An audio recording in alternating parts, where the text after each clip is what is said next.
So the first time I came across it, we must operate in rather different algorithms because the first time that I came across your channel, which has quite a reasonable.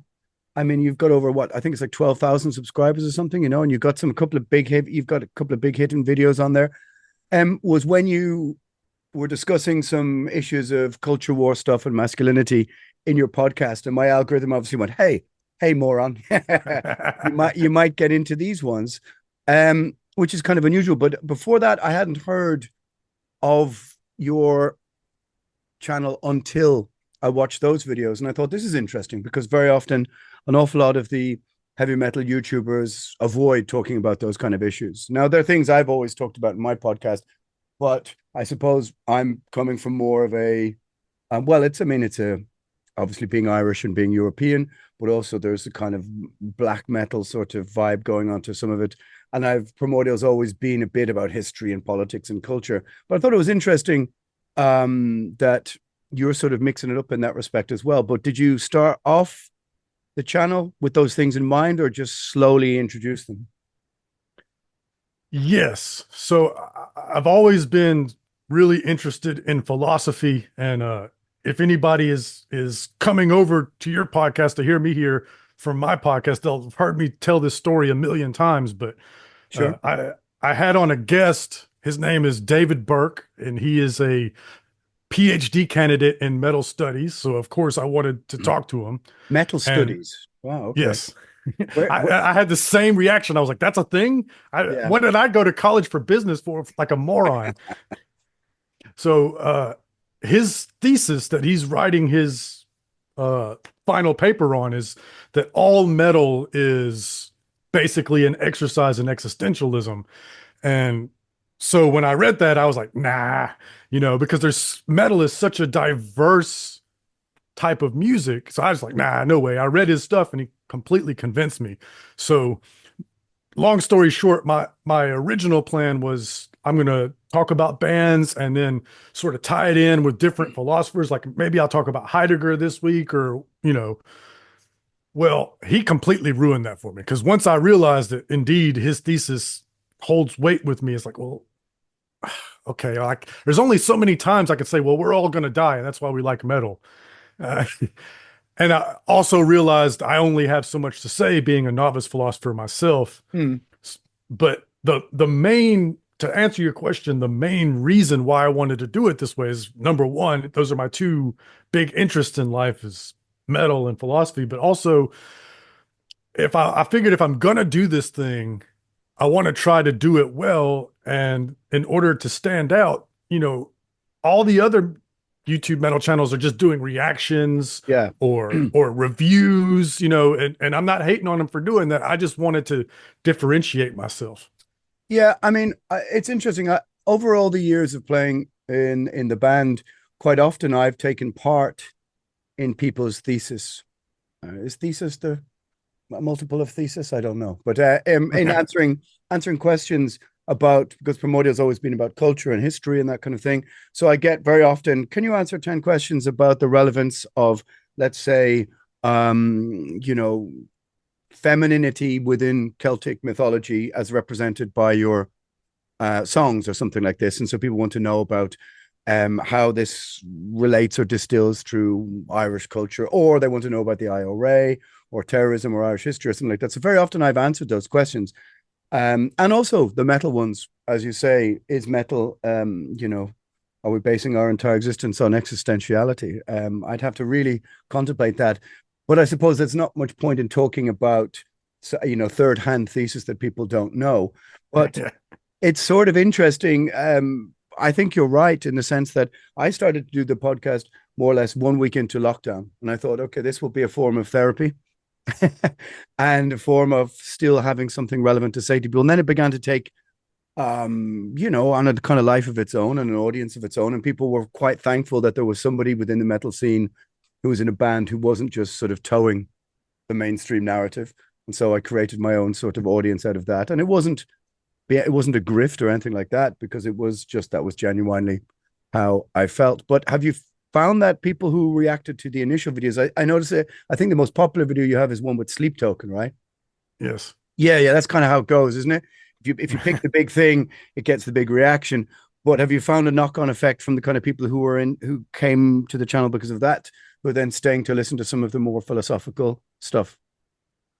Yeah, it's a minority because Mm. that video went viral, for lack of a better term. Yeah, I sure. think I see it's that. Yeah, I think it's 180,000 or something in that neighborhood right now. So, 181. obvious. Oh, well, thank you. There you go. So I know a lot of people just showed up because they're Sleep Token fans. And Sure. then Yeah. when I go start talking about, you know, brutal death metal bands and black metal bands, they don't stick Mm. around. But there was a minority of them, and I could see it in the comments. They would say something to the effect of, "Oh, I appreciate how you compared them to Carl Jung here."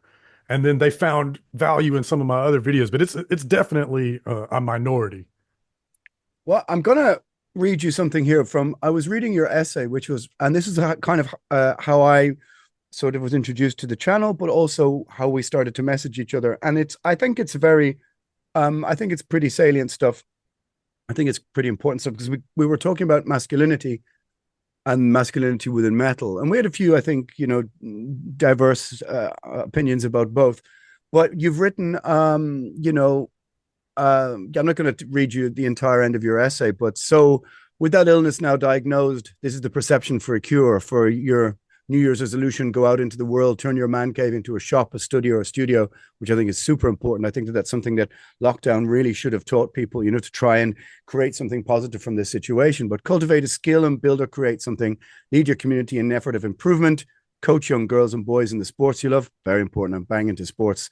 Write a book or paint a mural, etc., etc. Clean up the woods, do something positive and sort of active rather than passive. And as you say, it's kind of important that you've sort of identified the idea of kind of sniping from your man cave as being, that somehow the grift of this online manosphere sort Yes. of perpetuates and sort of sharpens that knife that you kind of only the online skills of combative skills where it would be far better for people to just switch it off and go out into the real world with some sort of active positivity, which is, I suppose, that's the contradiction of being into metal, which, superficially embraces what people would consider negative imagery or aesthetics or, the negative message or something like that. But I was just reading that and I thought, yeah, that's a very good message to kind of put across to people. Thank you. So there's this thing.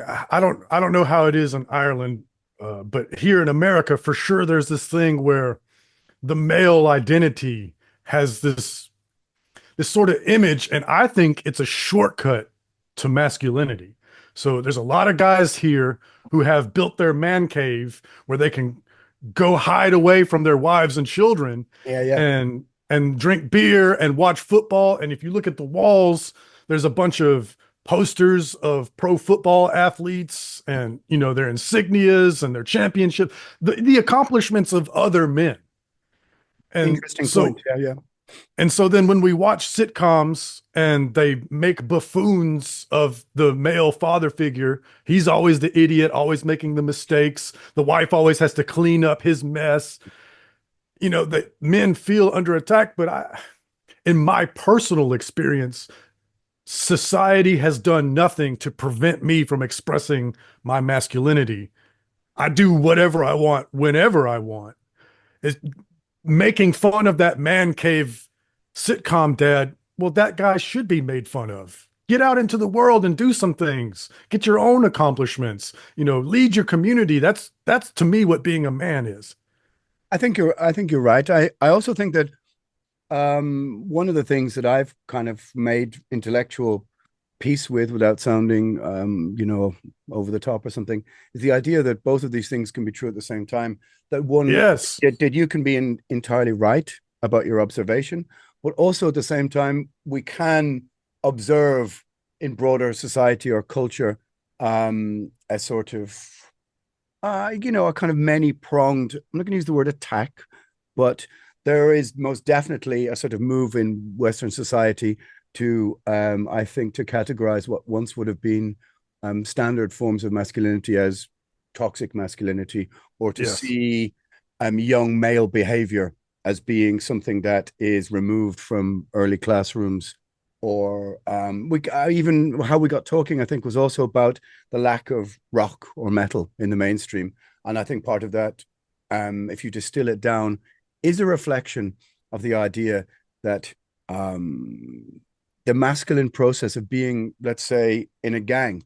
You're a Mm. young kid. Your band is your gang, and you're trying to find a way of coping with the burgeoning sense of post or early adolescence. And so all of those things, I think there is, and I'm going to do parenthesis here, something of a war on traditional masculinity in the West.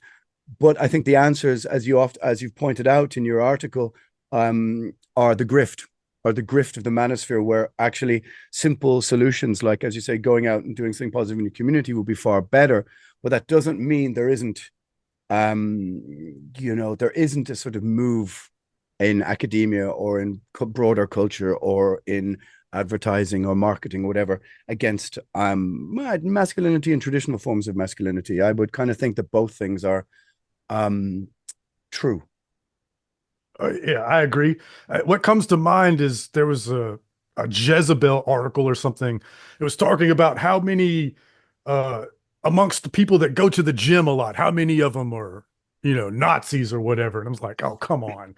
It's just, it hurts Yeah. my spine. I cringe so hard when I see things like that. Yeah. So definitely there is some, I would consider Jezebel a fringe publication. Maybe some people would consider it mainstream. I would consider it fringe. But regardless, that element is out there that's demonizing masculine things. Um, but to me, what's more dangerous is this sort of vacuum that's been created because left wing and centrist sort of groups don't have any masculine hero figures. Sure. So Yeah. all of that ground is ceded to the right. Yeah. And then that is like a a downward spiral because then it looks like masculine things are right-wing things. Yeah, I mean, I agree. I think that, and I did a podcast last week with Dan from Wilson's Men and Solstice, and it's a rather simplistic overview. But sometimes what I feel about politics is, if we take politics as a scale of 1 to 9, one being the far left, one being the far right, the reality is you very rarely meet anybody who's really committed to 1 or 2 or 8 or 9. The fact is we all vacillate between in the middle. But what's happened is, I think that the 1, 2, 3s call the 4, 5, 6s the 7, 8, 9s, and Yes. you destroy the 4, 5, 6, and the middle ground is where consensus is reached. And because of that, sort of the destruction of that, I think it pushes a lot of people into this, this sort of Tate style manosphere, which is toxic on its own terms. Because, and I would always say this to friends of mine, old female friends who maybe, 5 or 10 years ago, we would have argued about, feminism or something like this, or second or third wave feminism or something. Um, and the idea that, you would say to them, well, you need good men on your side. And if you keep castigating everybody in the same, brushing them with the same, or tarring them with the same brush, it's not going to be very helpful. And a lot of things push people to the extremes, which are, it's not a positive place to try and curate your transition from adolescence and teenagehood into being a man, because you end up with this suspended state of childhood. I mean, hey, says the man who's been in a band for 35 years. but, Yes, but absolutely. but you know what I mean, though. Yeah, absolutely. Because young men, especially, are going to seek the things that fulfill them. And if they can't find them there, they're Yeah, not going to go there. They're going to go where they can find them. yeah. I mean, like, some friend of mine did a little experiment, and he went into Netflix, and he took a little look at maybe a test of 40 to 50, so like crime series thrillers, to watch. And I think it was like 85% the male character was a female ethnic lead with an estranged, awful white husband, and a kid who's going through this growing pains, who's returning back to her small town. And even if you look at the last series of what's that, True Detective or something, so much of modern TV, the new Joker, whatever you want to say, really does kind of portray most of the male characters. I think it's because of the modern Hollywoodization of these things, in a sort of cuckolded or dumb sense. Yes. And as you say, there's not so many. Even our old, and there's people who are going to screaming at me, going, "Oh, what are you talking about, Alan? No, just hear me out." Even our old, Star Wars or this kind of thing, the reframing of all of these hero narratives as being, I don't want to sound all Jordan Peterson now, but the reframing of all these hero narratives where all of the masculine characters are non-identifiable as having any positive virtues at all. Does that make any sense? Yeah. And I don't know what the ratio is. Sure. I don't think it's 100% that this is some sort of conspiracy No. by, to castrate men. No. I agree. I don't believe in anything being like a top-down conspiratorial sense. Some things can just be a trend and it can swing the other way in 5 or 10 years. It's just something you can anecdotally notice when you actually do look at marketing and advertising. Sorry, I interrupted you. That's a good point. I don't want to put that on you, so I'm glad you clarified. But where I was going to go was, I think that some of it, for sure, is just people pushing a narrative, for sure. But I think also some of it is because Hollywood is a big corporation. This is the effect of having big business and people that are chasing fame and clout, trying to make art instead of the actual artists. So they follow formulas. It's like, okay, well, we got to have this race. We got to have a female lead. We got to have a happy ending. We got to paint the bad guy like this. Yeah. And so what you get is this, it looks like it's a trend, but it's really just homogeneity because businesses and clout chasers can't make good art. I agree, but I also don't think it's financially working for many of these people. I mean, you just seen the new Star Wars, whatever it's called, Acolyte, has been cancelled. I mean, it's complicated because I like you. I don't want to suggest these things are a conspiracy. They can just be a trend. But certainly there's a sort of DEI ethic that runs through some of these kind of things. I think there's no doubt that's happening. But for example, if you take that last Dune movie. Now, I read the books as a teenager, and a friend of mine who, let's say, would be more immersed in the manosphere than me was like, oh, typical modern Hollywood. They reframed the Harkonnen as the bad white guys and the this, that, and the other. And I said, well, that's actually the original book. They didn't make that up. If you read the book, Frank Herbert, I mean, it is a book about Islam. I mean, the political ethics of the book are about empire and the Middle East and all that kind of stuff, and the taking of natural resources, which is also, historical fact or whatever you want. And so I think it can be too easy to read this narrative into too many things. And that's one of the things I try and do on the podcast, even though people who dislike me don't want to hear that you do that. And they also don't want to hear the parts where you say things that they agree with. They rather listen to or third-hand information about the things you don't like. Is to try and the complicated thing is to try and hold the middle ground, and put a reasonably both sides of the argument, but not fall into the trap of accrediting too much to conspiracy or all these kind of things, but yet also acknowledging that there's no doubt something happening, because then you become hostage to your audience also.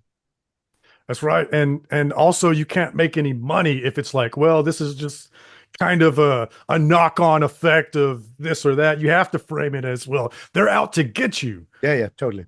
Yeah. But I mean, that's why you get more audience by being captive and hostage to the most polarized opinions, Absolutely.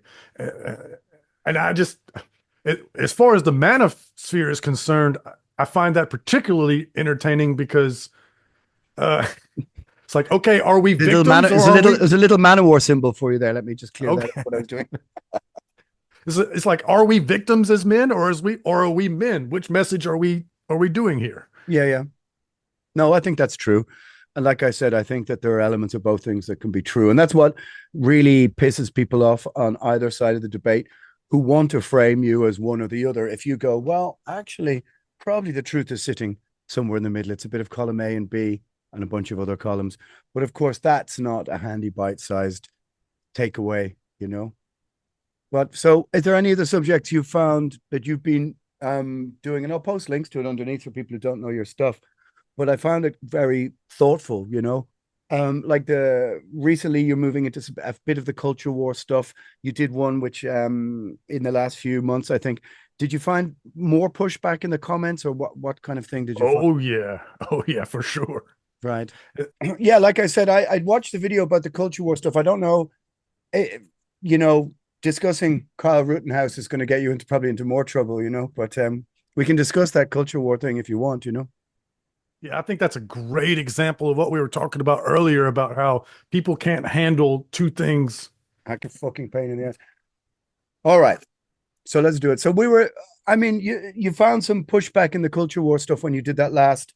I think you did a couple of videos more. What prompted you to really, was there some instance or something that prompted you to kind of discuss those things? Because I know with the podcast, when I discuss something contentious or difficult, now I will say, like, when I started doing the podcast, within 1 week, 2 weeks of lockdown, I was like, digital IDs, surveillance society, digital panopticon. And yeah, I was there. I said, this is going to go on for years, mark my words. Everybody was like, what the fuck are you talking about? Then after 2.5 years, people were like, okay, you fucking asshole, you had a few points and we'll concede a few things slowly. But there's a couple of times where something happens and I think, do people really want me to talk about January 6th or whatever? And I know there's fans of Primordial who dislike the fact that I say sometimes something every now and again that they disagree with. But at the same time, I say to them, like, look, you know, the principle of the podcast is freedom of speech, but also the idea that you expect to agree 100% with the artist you like is just like, it's just an intellectual dead end. I mean, the idea that Yes. people find it very difficult to separate art from artists now. And so that's why so many artists are so milquetoast and have no opinions about something. But anyway, sorry, tell me what was the prompt for this recent little sort of dive you did into the culture war stuff? So there was or is rather, I think it's this Saturday, is a metal festival. And the stated goal of the festival is a charity to raise money and awareness for uh, veterans and first responders with PTSD, Okay. which is, first of all, charity is super important to me. I Sure. always Yeah. tell people, like, if you're a libertarian and you're not doing charity, you're kind of doing it wrong. Uh, Fair point. so charity in general is very important to me. And then veterans issues with PTSD is super important to me because, my country sent so many of my friends and family to places they should have never gone. And then I lose them when they come home. So this is really important, I think, and worthy of support. Sure. And in this country in particular, there's going to be a lot of right wing. I don't know. Unless it's Jon Stewart putting on the charity, you should expect that there's going to be right wing people there. Anytime you talk about veterans, it's a very patriotic thing to Sure. do. I mean, I And, will. I would just interject for people in the sense that just to, well, maybe this is incorrect for me to say, but I think the framing of patriotism in the USA is slightly different than over here. I think that patriotism is not necessarily right or nationalistic the same way it is in Europe. I suppose that's a historical context. But yeah, sorry, I interrupted you there with a kind of meaningless sequitur, but go on. no, the clarification is always good. So, Or um, maybe it's not. Go on anyway, yeah. sometimes it's impossible. If you look at my comments in that episode, you'll for sure. But um, so, in my opinion, at least, the fact that there was right wing people there is to be expected and not at all controversial. It Yeah. wasn't until you interject Kyle Rittenhouse into it. Mm. And for your European audience who may not know who Kyle Rittenhouse was, Yeah. They a few years ago, there was a big it was a tumultuous time in this country because there was a man who was killed by the police, lots of Black Lives Matter Yeah, protests. we had Many of many yeah, of them we got all got that. violent and destructive, fires, riots. And so there was this town called Kenosha where there was this Black Lives Matter protest going on. And I don't know what the ratio is of peaceful protesters to violent ones is. It's irrelevant. The fact is there were violent protesters there committing property damage, committing violence. And there was this 17-year-old kid named Kyle Rittenhouse whose mother drove him from another town to Mm, be at this protest. And at some point or another, he got into a confrontation with some protesters. They hit him over the head with a skateboard. And when he tried to escape, they chased him and he was visibly carrying a rifle. It's pretty easy to see. This is not very smart to chase a guy with an improvised weapon. So since they won't let him flee, he fires on them. He kills two of them, wounds one who happened to have a gun. And so when he went to trial, he was found not guilty for murder because it was self-defense. yeah. Okay. And so here's a great example of what you talked about where two things can be true at once. Absolutely, they attacked him first. Absolutely, one of those protesters had a gun. So in my opinion, that is, according to the letter of the law, self-defense. The other thing that is true is a 17-year-old kid has no business being in this sort of situation to begin with. And the fact that his mother drove him there is depraved parenting. Yeah. And there's plenty of stupid to go around here. Yeah. But, because people can't hold both of those positions at the same time, he's become this lightning rod. And it's especially true because he didn't just go away after this happened. He did a media tour and became sort of an avatar for the right wing. And so now he's a symbol, and there's nothing more dangerous than a symbol. So the left hates him, the right love him. Yeah. And he was invited to this festival, and then one of the festival organizers made an Instagram reel with images of him that night and used it as a method to promote the festival. Ooh. So several of the bands were like, yo, I don't want to be associated with that, because their fans are going to be like, yo, do you support this? Yeah.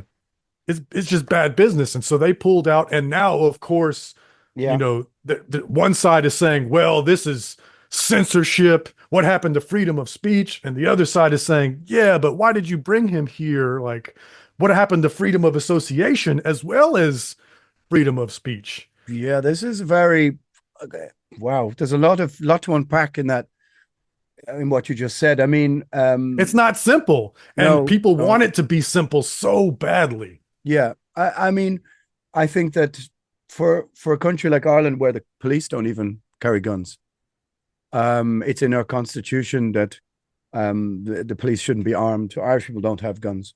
Well, unless they're buried underground and they used to be terrorists. No, and so coming from a country, I mean, I've been in America many, many times, and I've been to gun ranges and stuff, and I've felt, even the last time I was in Vegas, I went to a gun range, and it never ceases to amaze me, the power. It's kind of overwhelming for somebody who's not really plugged into that, too much of that sort of being overwhelmed emotionally by things. The raw power that you have in your hand, it's very difficult for a lot of Europeans to understand that could be something you could just have as an open carry. That ability for just your average citizen to hold someone's random life or death in their hand is a very complicated mental conundrum that we don't have on the streets or something here, So the idea that this kid's mother drove him there with a rifle is like trying to wrap my head around that. I find very, very complicated, Well, and here's a clarification on that. Okay. It's actually stranger than that. So his mother drove him there, and then somebody else in his family or friends, I'm not sure which one, presented him with that rifle. Now this is culture shock for me because I live in Georgia. Okay. And in Georgia, you cannot give somebody a gun. Yeah, they have to get their own gun. They have to, this is highly illegal, but Yeah. where he's at, technically it wasn't illegal for somebody to hand him a weapon. Like, I mean, I always kind of, uh, for the most part, err on the side of being, I'm not going to say free speech absolutist, but almost there. Yeah. But it comes with caveats, and like it comes with intellectual caveats and understandings, and sort of, how can we say, I think the reason I say that is because the alternative is a form of authoritarianism that is Yes. creeping in within all Western societies, and I think that that is far more dangerous.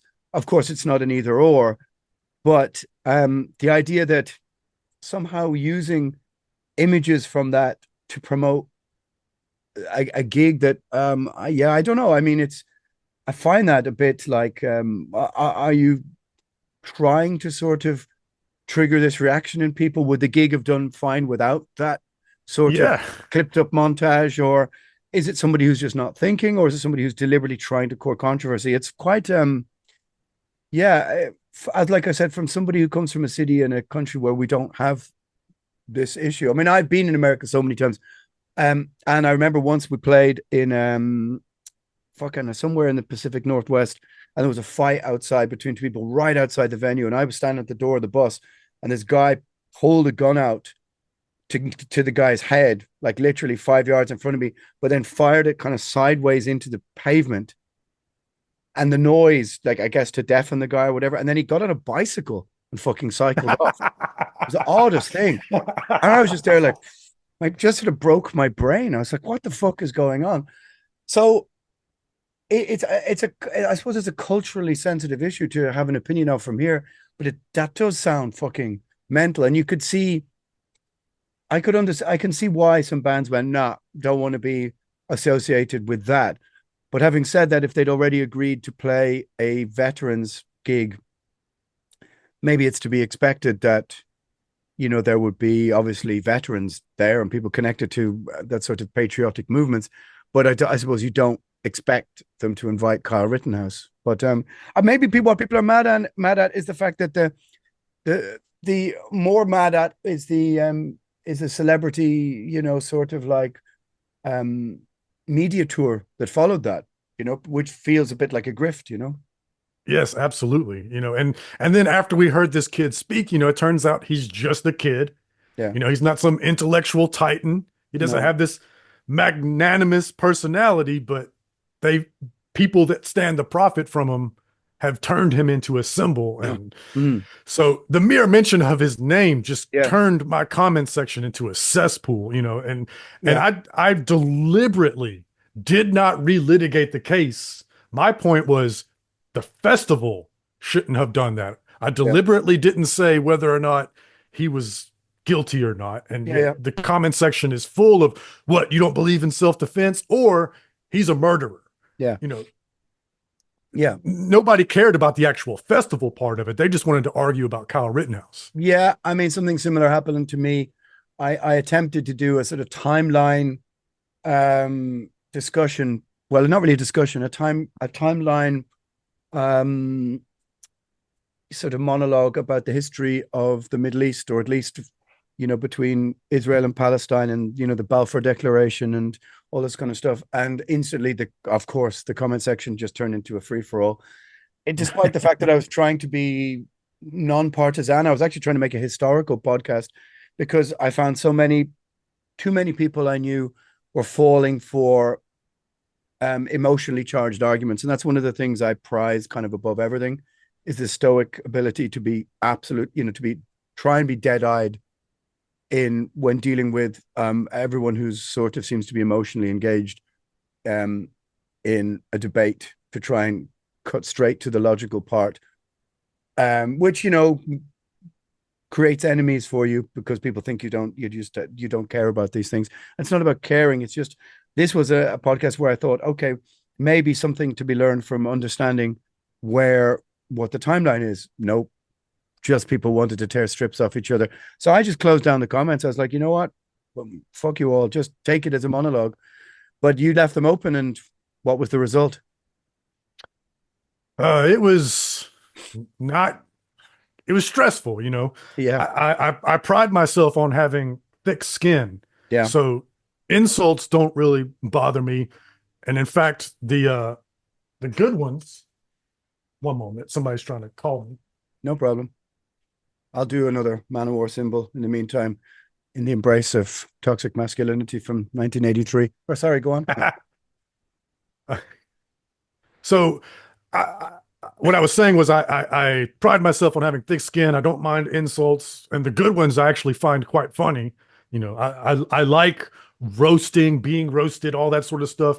But what drives me insane is when two people can look at the same thing, and when you ask them to describe it, it's not at all. It's like you would think that they saw two different things. Sure. And I'm like, am I going crazy here? Do we not live in the same reality? And this is a personal fault of mine that I get maddened by this sort of I don't know, it's just like people's incapability to reason or acknowledge facts, you know. You don't have to disagree. You just, I mean, or agree rather, but could you at least acknowledge some facts? Like, what are we doing here? I think what happens is that I think that people have become so tribal. Like if you think about you know, what's that? Gore Vidal and William F. Buckley, that The Best of Enemies or something like this, that Yeah. great documentary about this, you know, arch conservative and arch, I suppose you could say, Democrat, libertarian, Gore Vidal. And there's spats on TV and that documentary, and it got millions of views, and they went at it to the point where Buckley almost punched him in the face, but they went at it, and people watched that, and people, you were allowed to have that kind of debate in public. It feels to me like now people are unwilling to even cede any kind of ground to the other side, Right. to even stand for a moment in the middle. I mean, people find, again, people on the extremes of both sides find it maddening. I say, well, you know what? Sometimes sitting on the fence is a good way to get a clear view of both sides of your your argument, you know, and that sends people nuts. But the idea for many of my friends on the left, the idea of just ceding any ground, to even be standing on the same patch of ground with which to look at a situation from a slightly different angle, is just anathema. They just won't do it, because to them, that's enabling, that's adjacent. That's all these words that don't actually, to me, mean anything. They're kind of spurious terms. You're adjacent to somebody who has a different point of view. Well, maybe you should talk to them and try and reach some consensus, or hey, change their mind or argue your case.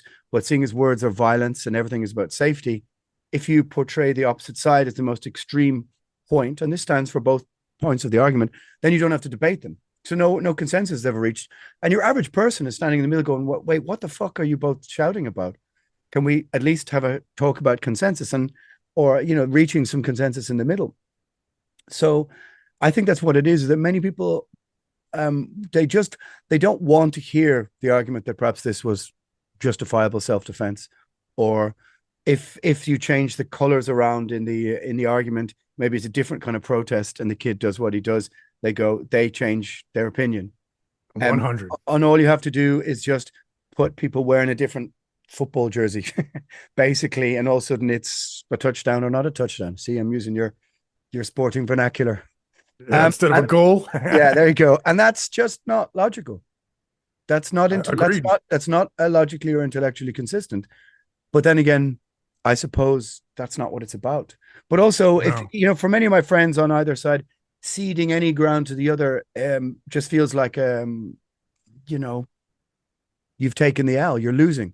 And if life is only about, you know, winning and losing, then you know, I think we've just made everything, you know, that's, you know, what modern politics, so much of modern politics is really, it's just like, you know what, it's celebrity for the ugly, you know, whatever you want to say, or it's just, you know, it's sports on one sense. You're rooting for either side, and what you should be rooting for is a civilization or a democracy that works, or, as you say, coming back to what the end of your article was, enacting some positivity in your local community. Shouldn't be winning or losing. But I think that that's a case like this just falls so readily into that paradigm, you know, as a European commenting on an American situation. Yeah, I agree with you 100%. It's all about victory. And you can see it sort of in online debate culture too. You know, you see debate me, bro, sort of guys. Yeah, And when they do debate, you can tell right away that it's not about figuring out what the truth is. It's about who can own the other one. yeah, So yeah, it's really just who's the more forceful orator. yeah. So what's going to happen next month? All hell going to break loose? I, man, I am I have very little hope for the future of my country, regardless of who wins, because we cannot tolerate each other anymore. Mm, And there's no good that can come from that.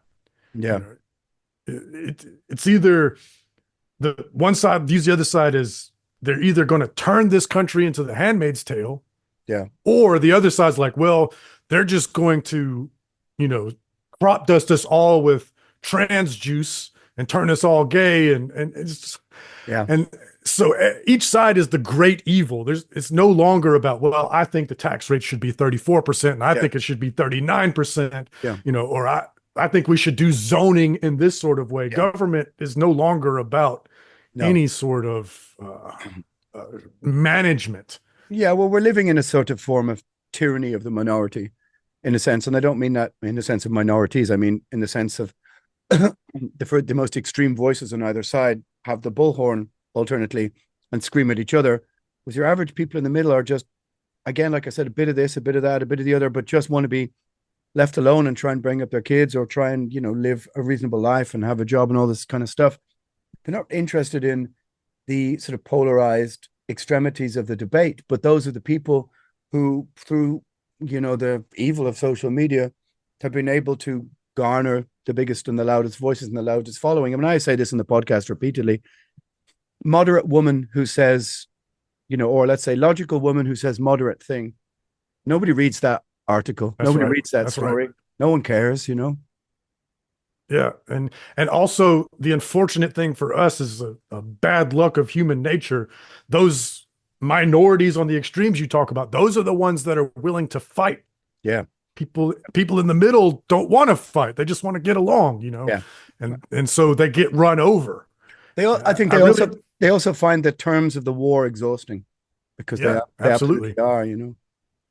And people in the war are willing to they don't have any principles, that they're only concerned with victory. Mm. So there's things that, you know, when you talk to them about their principles that they would say they're against, but they would readily wield these weapons in warfare.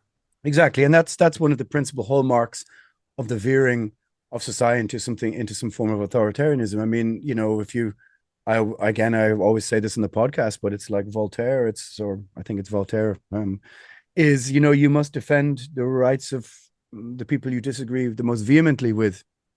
You must uphold their principles of freedom of speech because that's the test. Otherwise, what is it? It's I only want, you know, I only want diversity when it comes to having the same opinion, you know, or whatever you want to say. Diversity of opinion isn't necessarily welcome, but you know, you need to protect the rights of the people you disagree with the most, or else everything becomes more under threat. Because the idea, and I've said often to my friends on either side of the debate, is like, you really think the end of this decision stops with you? Like, if you want to cancel X band, you want to cancel X book, you want to cancel X speaker, the powers that be, the authorities that you're demanding come down from on high to do your bidding. You really think that when you go, hey, no, not my band, not the one I like, you really think they're going to go, oh yeah, sorry, we only do this to the stuff that you like or dislike. The breeze changes, they can change their opinion, of course, because that's the nature of the sort of divide and conquer society, panopticon society that they, I think, are trying to create. So like in the last podcast I did, I said to Dan, you know, the idea that we all are being pushed into this divide and conquer sort of society where we concentrate more on all the things that divide us than unite us, I think, you know, is their ultimate goal. Yeah, there's a lot of money to be made, and the consequences be damned. The fact that my son has to grow up in this country and reap what you have sown is it's on nobody's mind. I mean, I think that maybe this is the end game principle. Let's say through the prism of social media that happens to two-party state solutions. Do you know what I mean? Like the first past the Agreed. post idea doesn't engender democratic principles in a society that's run through the social media prism. Like in Ireland, we have this thing called PRSTV, proportional representation, single transferable vote. It's so called the most democratic system in the world. Now, I'm not going to bore everybody by getting into it, but it's certainly not first past the post politics. What it means is that theoretically, although there are historical caveats to that, it means in principle we have a lot of different players on the pitch who can represent different voices, and lots of European countries have the list system, like Holland or something like this, and it means that other voices can also be heard. Whereas if you look at your system, and also in the UK as well, a vote for a third party is a wasted vote theoretically, even if they have the most sensible voices.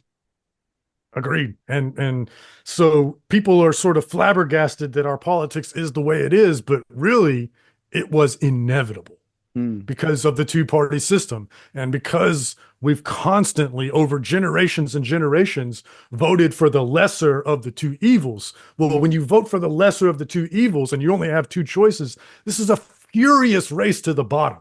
And here we are. Yeah, it's that South Park, isn't it? Shit sandwich or giant douche or whatever it is, it seems to be, of course, art imitating life more often. That's right. But I tell people here who are so caught up in American politics and that stuff, and I say, look, you live in Dublin. I get it. It's fucking annoying, but like, did you care that much about Bush, or did you care that much about Reagan, or did you care that much about Clinton, or they've been drawn into the web as well. I mean, I get it, I understand it, but the idea that realistically your life in your suburb of North County Dublin is going to change that drastically with who's in the White House. I mean, again, we return to local communities and that kind of thing. It seems to me that as I said, the celebrity for the ugly that politics has become, you're far better trying to enact change in your local community than being bothered with these things. 100% agreed, because the only way we'll ever get better is to have a better and stronger populace. I think people underestimate, especially political junkies. I think they underestimate how unplugged most people are. Yeah. And how stupid really a lot of people are. I hate to put it in those terms, but it's true. And these are the people that are voting, and their vote counts exactly the same amount as yours.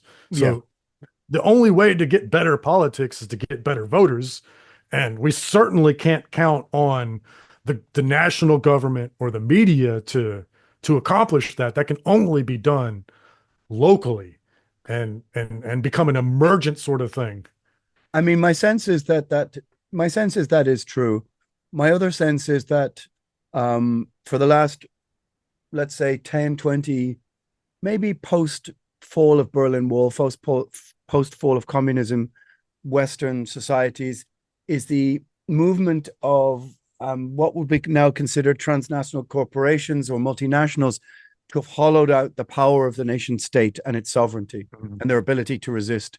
I think that that's a very great signatory, or I think that's one of the most important things to consider about modern politics. Like if Ireland wants to resist the power of Pfizer or the power of, let's say, a corporation who have heavily lobbied in the EU, I think their power is greater than our government's will to resist. Or all around me, the whole city is being torn down and rebuilt by foreign investment firms, whether they're, well, it doesn't matter who they are, but they're not Irish. Yeah. And they will leave half my city sitting empty because they're just investments. The will of our state to resist that I think is quite small. And the danger is that Ireland is just a small financial player, really. I mean, oh, no, I'm not going to. I could argue that it isn't in European terms because we have a lower corporate tax rate, but that would be very interesting podcasting for literally no one. But but I feel that and sense that the hollowing out of sovereignty of the nation state is very much a cause of some of these things because they just have less power to resist these massive corporations. Does that make any sense? Sorry, there's a It makes question total there somewhere, sense. but you know. Yeah, I agree with you 100%. And it also, the same sort of incentive structure exists for us voters. Mm, So um, if, for instance, Halliburton wants yeah, $1 billion contract to go mess up some country somewhere, yeah, that $1 billion is going to cost me a nickel out of my yearly taxes. So my incentive to fight for that nickel is not as great as their incentive to lobby for their $1 billion. yeah, Because all of it is diffused amongst the populace, and the same thing happens in your example where you've got individual different senators and you know representatives in government, you know, and then here comes Pfizer or whatever corporation that wants this $1 billion initiative. Well, it's all diffused amongst them. Their incentive to fight against it is not as great as Pfizer's incentive to make that $1 billion. yeah. And I think that many of my friends who are critics of capitalism would just say, "Well, Alan, that's just capitalism," or as we discussed before, I think we turned the microphones on late stage capitalism. But I would kind of say that even within those sort of markets, the theoretically at one stage there would have been some form of regulation or Mm, regulatory capitalism is different to completely unregulated capitalism, which I think happened in the last 25 or 30 years and created a different incentive structure. In my, I suppose, reasonably limited understanding of economics, I can't pretend to understand the stock market or something like that. But it seems like many of the checks and balances that existed within political structures to hold the multinational model at bay were just removed from mm. somewhere in the mid 70s to the mid 90s. And now we're finally facing the full flowing repercussions of that, whether it's, the banking crisis of '08 or whatever, which I still think had a very big deal to play in modern society and also in lockdown and also these kind of things. Absolutely agreed. So I also think this was inevitable because we set up a state, and the state is supposed to protect us from predatory business, right? In America, it's supposed to be laissez-faire, and the state is only supposed to intervene in the case of monopoly. So there's, the famous case here is when they broke up the Bell Corporation because they had the monopoly on telephone at first, and so that was the safeguard for predatory capitalism and to protect the consumers. But when you make the state in charge of managing the money, then the incentive is for the money people to want to influence the state. they're, you know, as long as politics governs money, money will always govern politics. The people that want to make money are never just going to say, "Oh, well, I guess I got to accept Yeah. that I'm limited in my way to make money." They're going to try to influence it. And slowly over time, they won't get it done overnight, but slowly over time, they win these small battles that stack up into what we're having now. And I think you're absolutely right about the '08 crisis. Mm. Our politics works right now. Nobody can afford to buy a house. Inflation is through the Yeah. roof, Yeah. and people are blaming the politicians that are in power now. And certainly there are some things to blame there. They could step in and do something, and they don't. But to your point, a lot of this started in '08, Mm. and now we're reaping what was sown. I think I would broadly agree with that. We're coming up to the end of this now, but I will say this, I did a video for Metal Blade, which is the label that Primordial is on, in LA, discussing our experience of our first club shows in America for years. And one thing I did say to people, especially in Europe, was like, try to break out of this the disaster horror feed mentality of only seeing awful things from the USA and somehow thinking that represents America. Because I'm walking down downtown Baltimore and I'm like, you know what? All right. Good people getting on with their work, going into local businesses, meeting people all the time. With our week, I spent like 2 weeks in America. I mean, I love being in America. I really like it, you know. And I just came home and I said, people, look, the predictions of its demise are overblown. Of course, the problems are very great as well. But as an American, what would be your advice for like Europeans trying to fucking hold fast, viewing from the outside of the fish tank into the inside, what's going to happen in the next month, you know?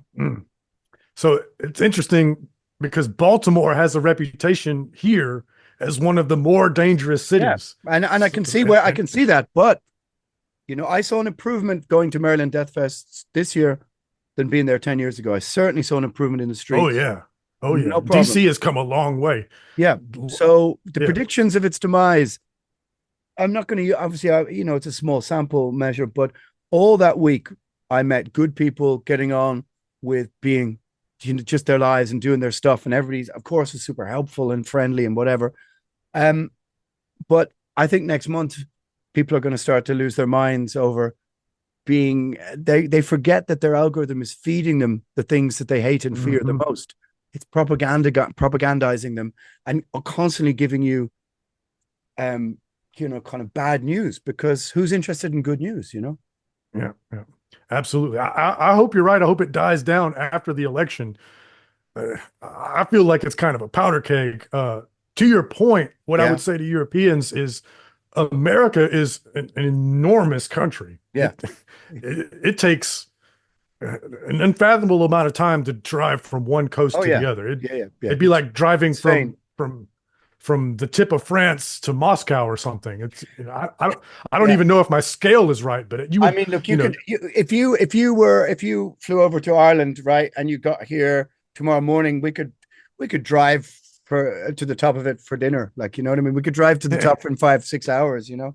But you know, I don't know. I just think, I mean, I kind of hijacked your point a bit there, but I think that like people just not people need to try and maybe make all of this a little bit less personal and go back to trying to make it a bit more logical and try and find, it's become a current theme of the podcast I'm talking about lately, try and find common ground rather than, you know, shit to fight about. But it's hardly likely, really, is it?